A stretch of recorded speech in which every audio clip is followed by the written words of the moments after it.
Hidrofer, piscinas. Más de 18 años de experiencia, calidad y estilo. Su piscina ya es una realidad, porque en Hidrofer Piscinas es fácil cumplir tus sueños. Todos los diseños, profundidad y estilos, losetas térmicas, diseños personalizados, insumos integrales, piscinas de hormigón con 10 años de garantía por escrito. Gerente Horacio Luis Ferreira, Avenida López Ballesteros 74, Belleville, Córdoba. Celular 03537 1532 1022. Hidrofer Piscinas. Carlos Pressman es médico clínico, se ha doctorado en medicina, ejerce la profesión en el ámbito privado y en el ámbito público hace muchos años en el Hospital Nacional de Clínicas, ¿no? Sí, ahora estoy de titular de la cátedra de Medicina 1. Bien. Y además es, entre otras cosas, escritor. ¿Sí? Sí, ¿Supiste de un eso? médico que escribe. Un médico que escribe. Con buena letra. Con buena letra, sí, o por lo menos pretendiendo que el que lee lo entienda. Esa idea que alguna vez dijiste o que te caracteriza de que sos un médico por parte de padre y escritor... Artista por parte de madre. ¿Cómo es? Él, por los apellidos, digamos, ¿no? Pressman, mira, cuando llegué acá a Belleville pasó una cosa hermosa. Estábamos ensayando, pues estuvimos anoche con Jovita. Y entra un hombre grande, no muy grande, pero un viejo, digamos. Entonces me dice, ¿quién es Pressman? Le digo yo, lo vengo a saludar. Le digo, disculpe, yo no, por usted no, por su papá. Wow. Su papá es un odontólogo, de apellido Airala, ¿cómo se llaman los dueños de los electrodomésticos de Luque? El apellido, Aladio, me salió. Soy el doctor Aladio, no sé si lo conocen, sí, un odontólogo, sí. Aladio. Bueno, y contó una anécdota docente de mi viejo. Cuando daba clase, cómo les enseñaba, que decía que desde que toca el timbre el paciente, ya saben en qué condiciones viene. Y cuando le da la mano, ya saben qué predisposición tienen hacia el odontólogo. Y si yo le vengo a agradecer, nada que ver, viste, mi viejo. Lo que aprendí de su padre, porque en alguna medida él nos dio la dignidad como odontólogos. Él nos enseñó que alrededor de la boca había una persona, un sufriente, digamos, alguien doliente. No, hermoso, hermoso. Y vino, me dio un abrazo, me agradeció y se fue. Sí, bueno, por padre, médico, digamos, la cuestión médica, y esto de la cátedra es muy significativo porque hay una historia familiar ahí bastante intensa. Mi viejo era el adjunto de esta cátedra de semiología del Hospital de Clínica. Por tradición y cultura era extremadamente antiperonista, y cuando muere Evita, él no va con el luto que obligaba el gobierno de aquel momento y lo echan. Lo echan del hospital, de la universidad, porque el titular era peronista, el negro, el chino Navarro. Mi viejo recae en la Facultad de Odontología y ahí queda de titular en odontología. Cuando cambian los vientos, lo vuelven a llamar a él y le dicen, doctor, vuelva a la cátedra. Mi hijo dice, claro, al clínica, ¿viste? Y cuando vuelve dice, no, pero vuelve de jefe práctico, no vuelve de titular. Y en mi casa nos criamos con que había que ser cabeza de ratón y no cola de león. ¿Está bien? Bien. Toda la vida. Por eso uno tiene un consultorio. Después me di cuenta que era cabeza de ratón. Y bueno, y ahora la circunstancia académica, qué sé yo, hacen que yo esté de titular de esa cátedra, digamos, ¿no? O sea, de cabeza de león. Así que para mí esa tradición familiar por parte de padre en la docencia y en la medicina es muy fuerte, y también no es menor la de mi vieja, que es de apellido Brisky, la hermana de Norman. Estuve el otro día con él, muy divertido, qué actor, gracioso, divertido el Norman Brisky. Y de ahí me viene la beta, digamos, de la escritura o del teatro, más del teatro, digamos, ¿no? Entonces, bueno, que la consecuencia es la obra que estamos haciendo con José Luis Serrano, Jovita, que se llama Entre la peperina y el clonazepam. Más allá de la ausencia de enfermedad, ¿qué es estar sano? ¿Cuándo alguien está sano? ¿Qué es la salud? La definición que nosotros hemos adoptado en la cátedra de enfermedad, que la escribe un médico argentino que vive en Buenos Aires, un tipo brillante, se llama Horacio Argente, que es el autor del libro donde Iberoamérica estudia. Y él dice que enfermedad es la interrupción de un proyecto vital. Y así lo enseñamos en la facultad. Por ejemplo, el multiple choice que acabo de armar para el tercer parcial de la cátedra, dice, ¿qué es enfermedad? A, la pérdida del bienestar físico, psíquico y social. B, trastornos metabólicos. C, D, digamos, la interrupción del proyecto vital. Y esa es la correcta. Entonces vos ponés tipo, qué sé yo, Stephen Hawking, digamos. Vos decís, ¿estás sano o estás enfermo? Y está sano. Bueno, ahora falleció, digamos, ¿no? Pero el tipo producía, etcétera, etcétera. O sea, que no hay ninguna enfermedad, por decirlo así, o patología, o daño biológico, que si no altera el proyecto vital, no es enfermedad. Vamos a suponer que, bueno, ahora jugó la selección argentina contra México, ¿no? Vamos a suponer que Dybala hubiera estado con disfonía. No pasa ni bosta, ¿está? Pero es lo mismo que si Anabela se dobla un tobillo. No le cambia nada, no está enferma.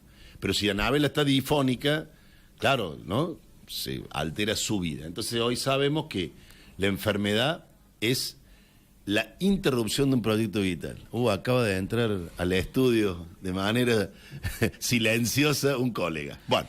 O sea que el punto sería tener un proyecto vital. Exactamente. Claro, la ausencia de enfermedad es tener un proyecto vital y uno está más sano cuanto más proyectos tenga. Mira qué bueno. Eso está estudiado. Por ejemplo, se hizo un trabajo muy interesante en un hospital muy grande de Estados Unidos de unas 300 camas. Y le preguntaban a todos los que iban al hospital por qué venían, o mejor dicho, para qué venían. Independiente de lo que fueran, una mamografía, un infarto, cirugía de vesícula, tumor de cerebro o sacarse sangre. A todos, ¿para qué se querían curar? ¿Está bien? Bien. Los que contestaban de manera clara y precisa, yo quiero hacerme este control porque quiero ver que mi nieto se recibe de médico, yo quiero porque tengo partido de fútbol la semana, cualquier cosa. Lo que sea. Otros que no tenían claro para qué y otros que no solamente no tenían claro, sino que no querían. Los que tenían claro el proyecto vital tenían menor tiempo de internación, menor complicaciones y menor mortalidad. Qué loco. Eso en un trabajo académico. Y otro trabajo muy serio también hecho con adultos mayores, los que tienen un proyecto vital viven 10 años más que aquellos que no lo tienen. O sea que mucho más saludable que medirse el colesterol es ¿para qué miércoles estoy viviendo, digamos, ¿no? El riesgo es volverse sobre uno mismo. Yo lo veo en el consultorio todo el día. La gente que tiene un proyecto colectivo es extraordinaria, ¿no? Porque puede ser que se quiebre una pata, se tenga que operar de vesícula, usted quiere hacer quimioterapia. Pero quiere hacerse la quimio porque después tiene que ir a, no sé, cuidar el nieto, ir a rezar a la iglesia, participar del club deportivo, político. Yo creo que lo que nos salva son los otros. O sea, la convivencia es la vida. En este momento de profundización del proyecto neoliberal, Claro. Argentina y la región, en donde se pone en tensión lo colectivo y se vuelve sobre lo individual. Exacto. Y como anunciábamos la charla del convite a traerte acá en torno a la idea de cuál es la vinculación o qué evidencia hay en torno a la economía y la salud o la crisis y la enfermedad. Bien. Digamos, ¿qué hay El en torno eje a ese, eso? digamos, el eje ese. Esta cultura meritocrática de sálvese quien pueda es lo más dañino para una sociedad y lo más dañino para la salud individual. Pero dañino en términos de provocar enfermedad, digamos, ¿no? Provocar enfermedad. Nada más falso que el sálvese quien pueda. Yo me acuerdo que había un senador, creo que es ahora Bullrich, que fue ministro de Educación, una vergüenza, que decía que se pongan fábricas de Cerveza artesanal. cerveza artesanal, ¿no? Esta cuestión emprendeduril, esta cuestión liberal individual es una tragedia sanitaria, digamos, ¿no? Y la crisis económica atraviesa todo, digamos. Nosotros estudiamos estos fenómenos en el 2001, donde aumentó la mortalidad por muerte súbita, enfermedades cardiovasculares, cayó la expectativa de vida. Y bueno, hay parámetros muy duros para poder hacer un seguimiento de la crisis que tenemos desde el 2015, como es el consumo de carnes y proteínas, de leche, el aumento de consumo de productos ultraprocesados, bueno, y los indicadores de salud: aumentó la mortalidad infantil, aumentó la tuberculosis, aumentó la enfermedad de transmisión sexual como la sífilis, que la teníamos medio olvidada. O sea, vuelven las enfermedades que estaban, digamos, más controladas porque básicamente el nudo de la cuestión, a ver, una muy breve introducción. La economía es el brazo ejecutor de la política. O sea, cuando estamos hablando de crisis económica, siempre estamos hablando de crisis política. ¿Está bien? La economía es el brazo ejecutor de las políticas. Y la política que más enfermedad causa, demostrado de manera evidente en el mundo, es cuando el Estado se retira de la agenda pública. Y eso es lo que está sucediendo hoy. El ejemplo más dramático y fácil de comprender es la caída de la Unión Soviética. La Unión Soviética tenía una expectativa de vida de 80 años, más o menos. Cuando cae el Estado comunista, o sea, de un signo político claro, desaparece el Estado en esa crisis. Imaginémonos, desaparece hoy el Estado de Belleville, no hay escuelas, ¿no? No hay bancos, ¿no? Los sectores públicos, no hay hospitales públicos, no cobra jubilaciones. Eso sucedió cuando cae la Unión Soviética. Cuando se reconstruye al 2012, digo la longevidad, se reconstruye Rusia, ya no Unión Soviética, con un signo capitalista, pero con una fuerte presencia del Estado, la longevidad recuperó. Entonces, cuando cae el muro, cuando cae la Unión Soviética, la expectativa de vida en 1989 cayó de 80 a 60. Perdieron 20 años de vida los habitantes de la Unión Soviética. Y la recuperaron recién en el 2012, o sea, casi 30 años después. Hoy la expectativa en Rusia es cercana a los 80, igual que la Argentina. Y ahí se puso en evidencia el rol del Estado, pero también independientemente del signo político, porque antes era comunista, después era capitalista, pero el Estado como estructura institucional es un mecanismo igualador de la sociedad. Entonces, este gobierno lamentablemente trabaja para el poder financiero internacional, digamos, y eso va en desmedro de las estructuras estatales. No vamos a enumerar los programas que se han caído, ¿no?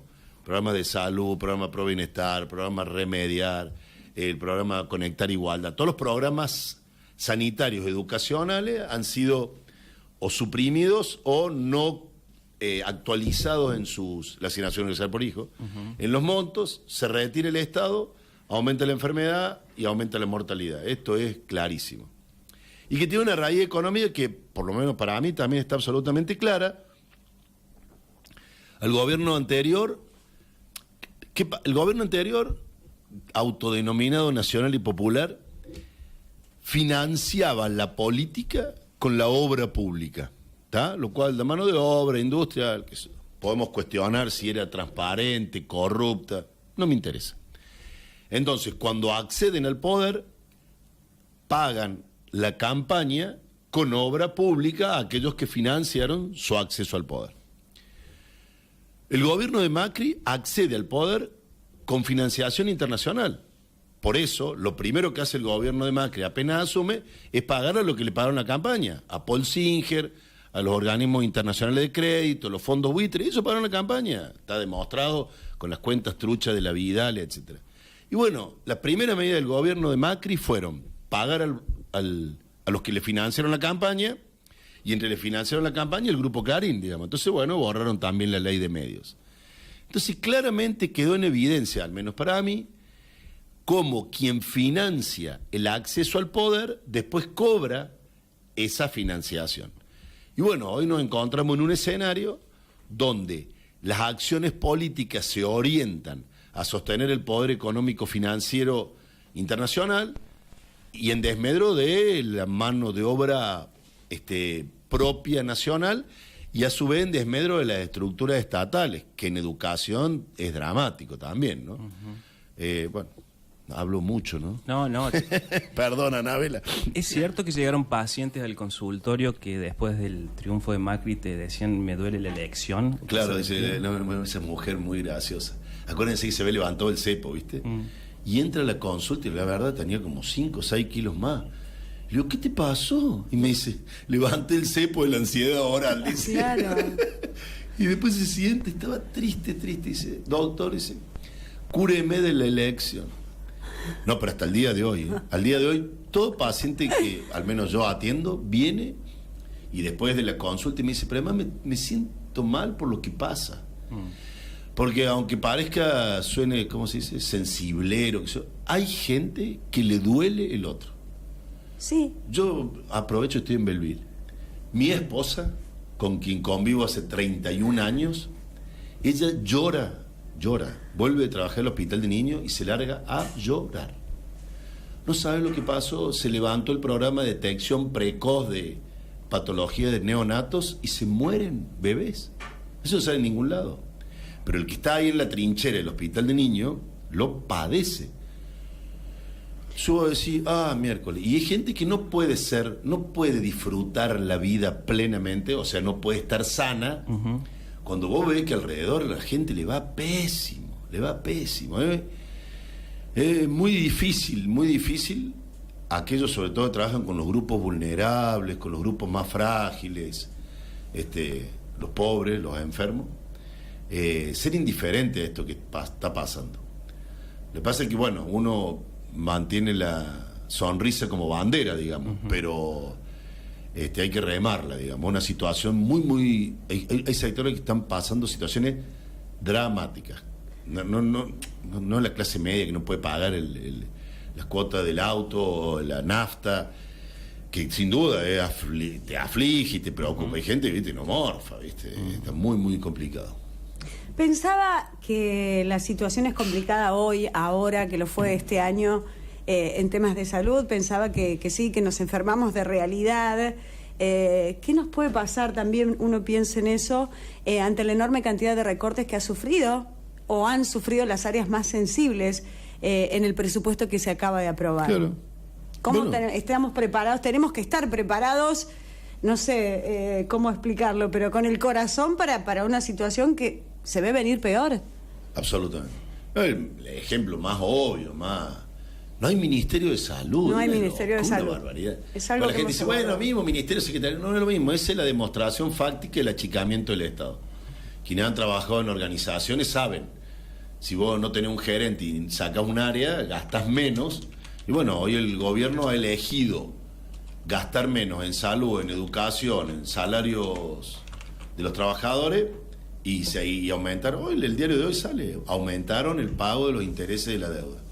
Pero es esto, digamos, ¿quién te sostiene en el poder? El que te pagó la campaña, entonces le tenés que devolver al que te pagó la campaña. Para mí es como muy claro esto.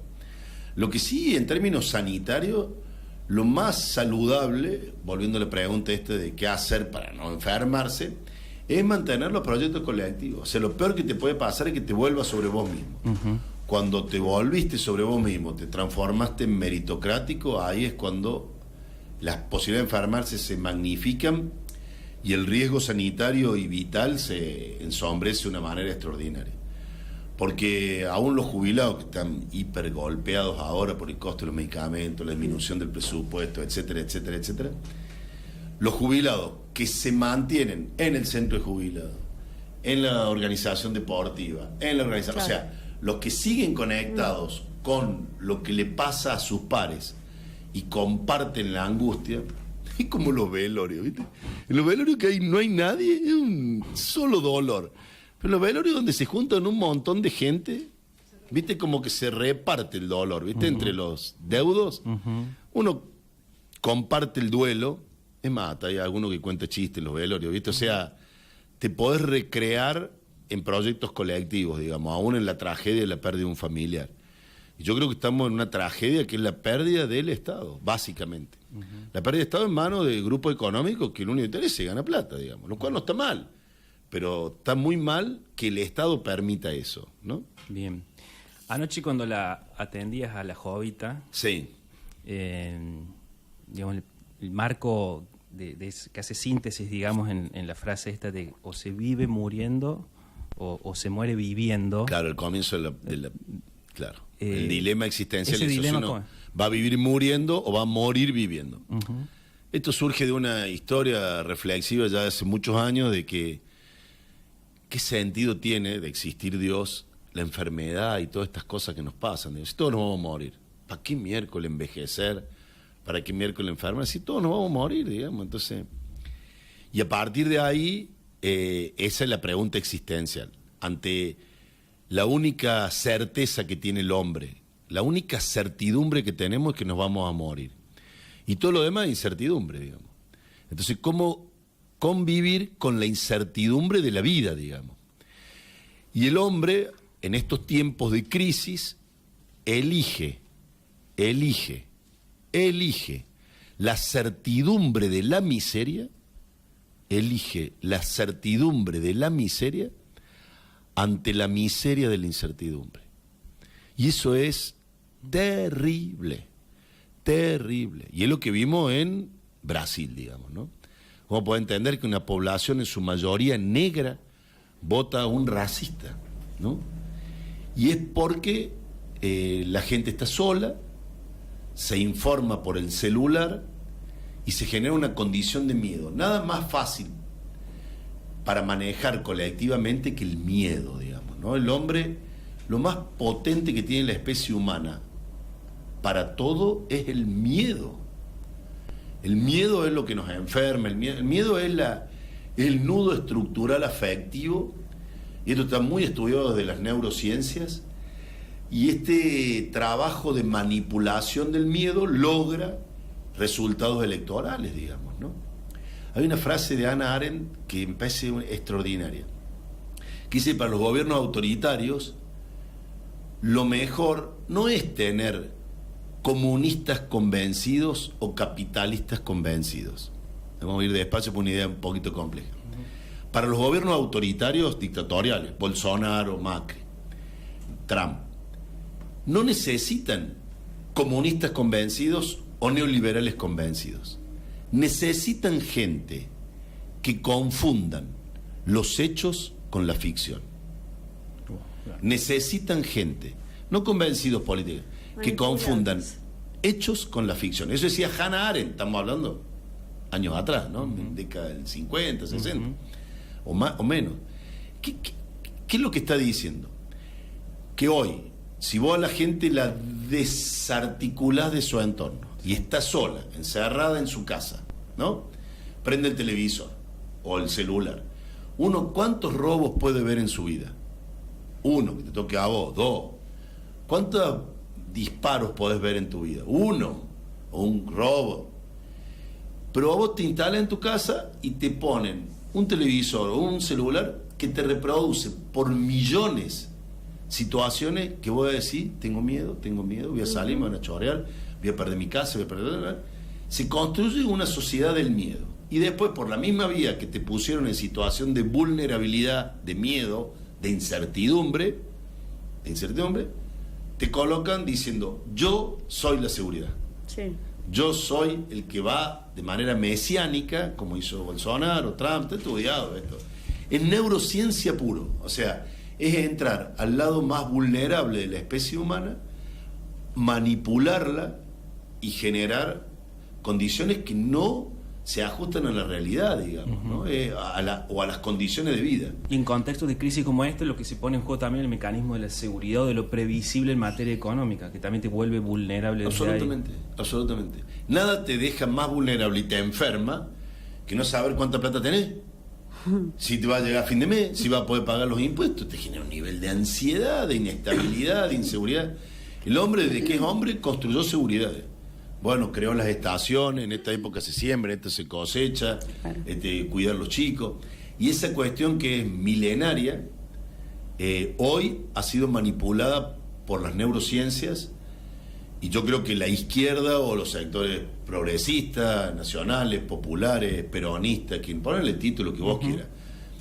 A mí me gusta decir, los sectores que creen que el Estado, como decíamos, tiene una responsabilidad social de articular una convivencia saludable, deben conocer primero, estudiar esto y trabajar con esto también.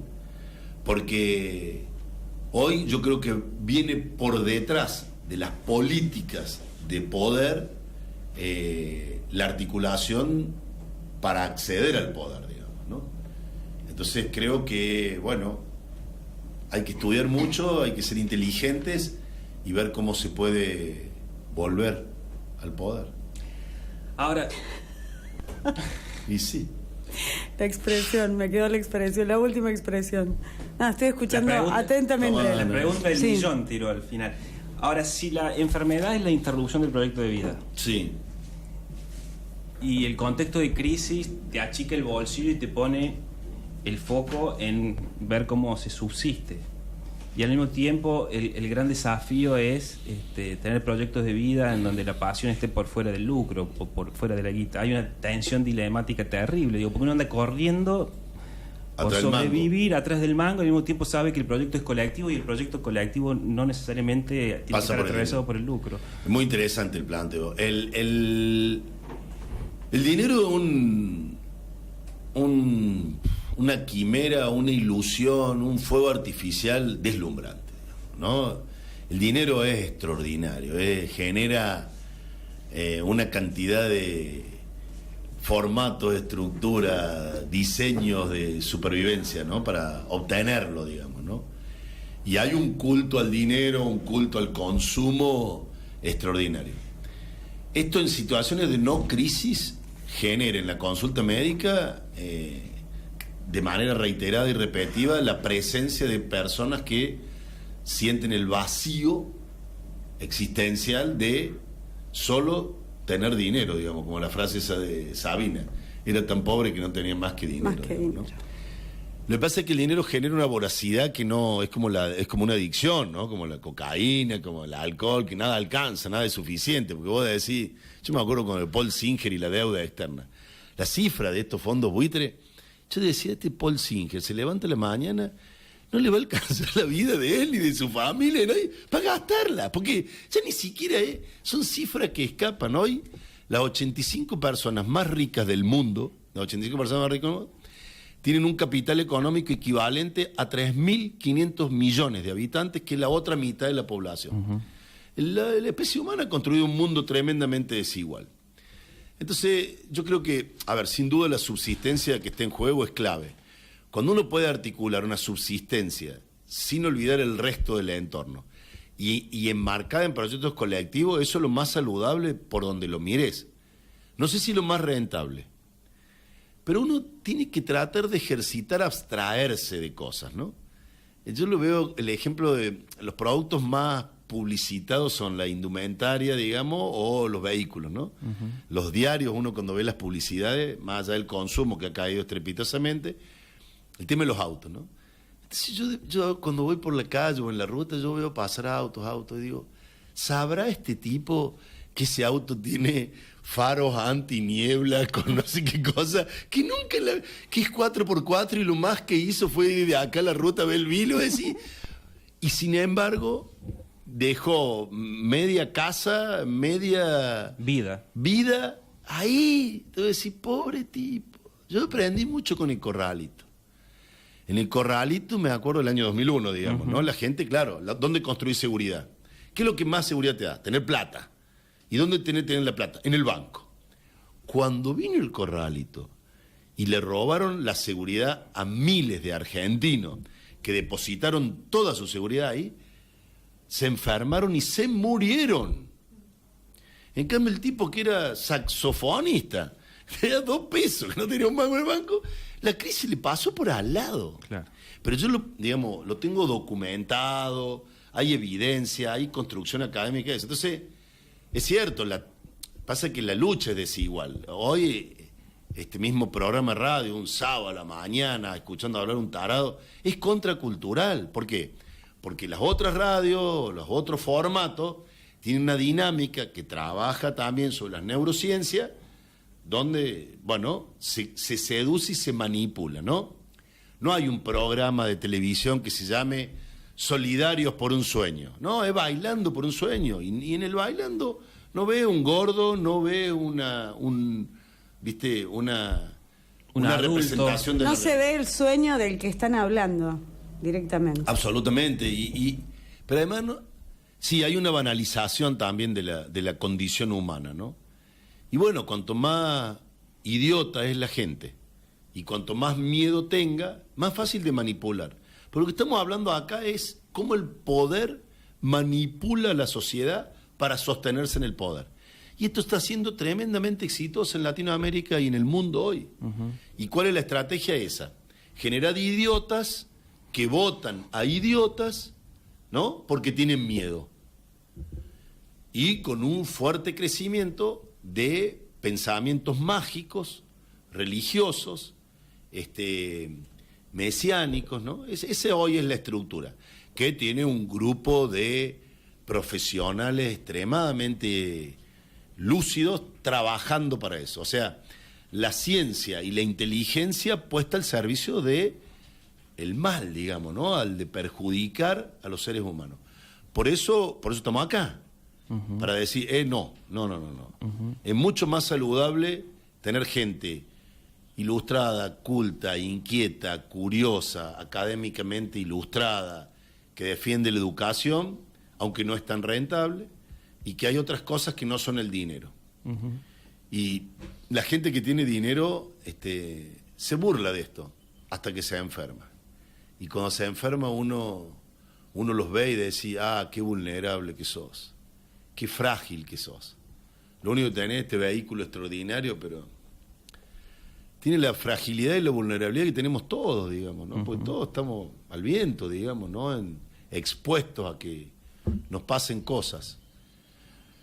Pero bueno, yo tengo mucha esperanza y mucha ilusión en estos fenómenos sociales que escapan a este formato comunicacional, sobre todo el tema de las mujeres, ¿no? Este tema del ni una menos, el tema de la legalización del aborto, el tema... Hay un movimiento de mujeres que reclaman sus derechos que es de una potencia, de una transparencia de intereses hermosísima. Y yo creo que ahí es donde uno se para o trata de reflejarse, digamos, ¿no? Hay muchas hermosas personas en todos los ámbitos, ¿no? Universitarios, culturales, políticos. Pero a mí en términos masivos me seduce mucho estos grupos femeninos que disputan el poder desde la sexualidad, que a mí me inspiran un enorme respeto. Anoche... Es un lindo ejemplo de estrategia colectiva en donde no está el dinero de por medio, claro, ¿no? Claro. Porque salen a cuidarse y asumen la incertidumbre de la calle y de los resultados electorales que no pretenden por vivir y convivir en libertad, digamos. Porque lo que estamos hablando acá, lo contrario de la libertad es la manipulación. Vos tenés un grupo de idiotas con miedo que en realidad son esclavos.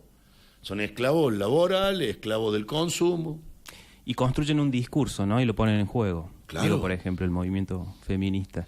Anoche, cuando la atendías a la Jovita, la estimulabas mucho a hablar, ¿no? A que contara, a que dijera. Llore pero hable. Llore pero hable. Digamos, todo un punto ese, ¿no? En términos de la construcción de salud, la posibilidad de la comunicación. Sí, el lenguaje. El lenguaje. Bueno, hay al principio también de la obra, no sé si lo notaste, que yo digo, el hombre es un animal que cuenta historias, ¿no? Entonces, cuando nos privamos del lenguaje, que es la interpretación de la realidad, esto que estamos haciendo ahora, digamos, porque en algún punto la realidad es la ficción que uno le construye, digamos, ¿no? Yo puedo tener una realidad amenazante, que me van a robar, que me van a etcétera, o puedo tener una realidad de desafío cultural, de lo que fuere. Cuando omitimos el lenguaje, se cercena un proyecto vital que es la comunicación interpersonal. Y a partir de ahí queda solo la biología, digamos, ¿no? Queda solo el animal paciente. Entonces, no trabajar sobre el lenguaje es una práctica hemipléjica de la profesión, digamos, ¿no? Entonces, en la obra lo que ponemos en juego es que esta mujer, que me confunde a mí con un sacerdote, que también hay una cosa ahí divertida, lo que trata de hacer el médico es que ella pueda hablar y a través del lenguaje encontrarse con quien ella había sido y que había perdido el rumbo, digamos, ¿no? Ella tenía un sueño, un deseo que estaba tapado por todo esto que estamos hablando, ¿no? Por la crisis, por las situaciones de las redes sociales, que ella se ve atrapada en la tecnología y que llega un momento de mucho vacío, de mucha angustia, de malestar. Y esa condición de malestar tiene una estrategia terapéutica a través del lenguaje, digamos, ¿no? Que sin duda implica a otro, digamos, ¿no? Porque cuando alguien habla hay otro que escucha, digamos, ¿no? Anabela, Sí, lo hicimos largo, ¿no? Me estoy fascinada yo y fascinada la audiencia que manda saludos. Sí, no, es que lo estoy viendo. Ah, bueno. Están mandando saludos, genial nota, excelente, felicitaciones. Bueno, gracias a todos, porque la verdad, doctora, siempre... Hay algo que estaba pensando mientras charlaba con él, en esta Córdoba tan distinta a lo que uno piensa y donde uno está parado. Agradezco que esté en Córdoba, agradezco que esté acá, que esté charlando con nosotros. En eso estaba pensando. Es bueno tenerlo cerca, es bueno. Bueno, muchas gracias. Sí. No, dale. No. No, pensaba que... ¿cómo es la semana que viene tuya? Si la tenés que contar, digamos, ¿es consultorio, es paciente, escribís, te juntas a ensayar algo, en qué proyectos estás, digamos, cómo se mezcla la vida del médico que te atiende y la vida esta otra cultural, artística, en comunidad, digamos? Sí, yo estoy bastante disperso, ¿no? No, la semana que viene mía es bastante intensa. Yo trabajo en el Hospital de Clínicas y ahora ha surgido un proyecto muy interesante. La verdad te lo estoy contando a vos sin haberlo hablado antes. Las cátedras de medicina a las que pertenezco, que se llama Semiología, se guía por un libro que lo escribió dos argentinos, Horacio Argente y Marcelo Álvarez, que es como si yo te dijera, no sé, en otros rubros, como si yo te dijera los libros de Freud, ¿está bien? Para poner ejemplo claro, así, ¿no? O de economía, Marx, qué sé yo, ¿viste? Entonces, bueno, el libro se llama Semiología, no importa, de este hombre Argente Álvarez. Y hemos tomado contacto con él, vive, digamos, porque son raros que estos próceres... Y bueno, él ha convocado a gente de Buenos Aires a la cátedra nuestra a escribir la tercera edición o participar en la tercera edición. Y la verdad que eso es un elemento de tracción cultural, académica y de desafío extraordinario. Y hoy estamos embarcados, toda la cátedra del Hospital de Clínica, en poder construir frases, textos para enriquecer esta obra monumental del libro. Y bueno, eso me tiene muy movilizado. El consultorio, muchísimos pacientes, digamos. Y en el medio hay una linda celebración. Lo vamos a contar, total. Cuente. No hay problema, y ya me voy. Conocimos un Daniel Martinelli, un hombre de Río Tercero, agrónomo él, bueno, se enriqueció de manera extraordinaria produciendo soja, y cuando viene la R125, el productor sojero dice, no, está bien esto. Si la cantidad de plata que ganamos es obscena, él usó esa palabra. Hay que compartir en algo lo impositivo. Bueno, imagínate, lo condenaron todos sus amigos, sus pares, y él vio que su realidad ya no era esa, ¿no? Tipo extremadamente rico, ¿no? Entonces decide construir una bodega, fabricar vino, digamos, ¿no? Compra un campo, empieza a plantar uva en el medio de una situación familiar y saca un vino, que es su vino premium, que se llama 3008. Bueno, yo voy a conocer la bodega que se inaugura este sábado que viene. ¿A dónde está? En la cola del dique Los Molinos. Se llama Vista Alta. El vino se llama 3008. Y entonces yo digo, Chile, ¿qué va a poner un vino 3008? Le digo, ¿qué es eso? 30 de agosto. 30 de agosto. Entonces le digo, ¿por qué? Y dice, no, yo tenía un hermano que está desaparecido y él había nacido el 30 de agosto. Y eso es una sombra que me persigue a mí. Mi hermano era militante, era sociólogo, y está desaparecido. Y yo tengo una deuda con mi familia y con la sociedad de lo que él hubiera querido hacer.